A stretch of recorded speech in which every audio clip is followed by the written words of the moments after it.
Student, welcome to Tharan academy.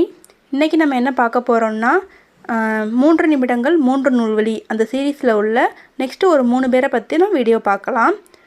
20ஆம் நூற்றாண்டோட இணையற்ற கவிஞராக பாரதியாரை நம்ம சொல்கிறோம். அவரோட இயற்பெயர் சுப்பிரமணியன்.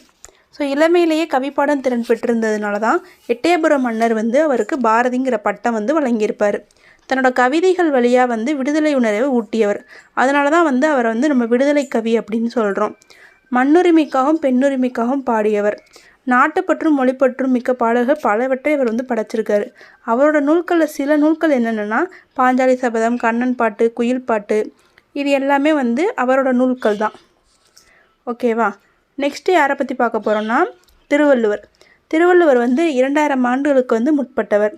அவர் எக்காலத்துக்கும் பொருந்துகிற அந்த வாழ்க்கை நெறிகளை கோரியிருக்காரு. அதனால் அவர் என்ன சொல்கிறோன்னா வான்புகழ் வள்ளுவர், தெய்வப்புலவர், பொய்யில் புலவர், சென்னா போதர், அந்த மாதிரி நிறைய பேர் அவருக்கு இருக்குது.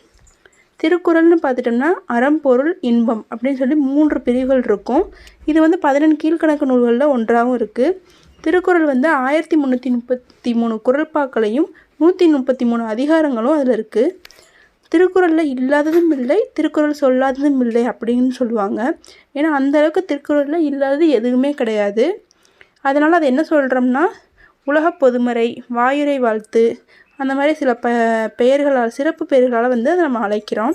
இது 100க்கும் மேற்பட்ட மொழிகளில் மொழிபெயர்க்கப்பட்டிருக்கு. நெக்ஸ்ட் என்னென்னு பார்த்தோம்னா நெல்லை சு. முத்து, அவரை பற்றி பார்க்க போகிறோம். அப்துல் கலாம் எப்படி சொல்லியிருப்பாருன்னா தம்மை ஒத்த அலநிலத்தில் சிந்திப்பவர் அப்படின்னு சொல்லிட்டு அவராலேயே பாராட்டுப்பட்ட பெற்றவர் தான் யாருன்னா நெல்லை சு. முத்து அவர்கள். ஸோ அவர் அறிவியல் அறிஞராகவும் இருந்திருக்காரு, கவிஞராகவும் இருந்திருக்காரு. அவர் எங்கெங்கெல்லாம் வேலை பார்த்துருக்காருன்னா விக்ரம் சாராபாய் விண்வெளி நிலையம், அப்புறம் சதீஷ் தவான் விண்வெளி மையம், அப்புறம் இந்திய விண்வெளி மையம், இது எல்லாத்துலேயுமே அவர் இருந்திருக்காரு. இவர் நிறைய அறிவியல் கட்டுரைகள், அறிவியல் கவிதைகள் எல்லாத்தையுமே படைத்திருக்காரு.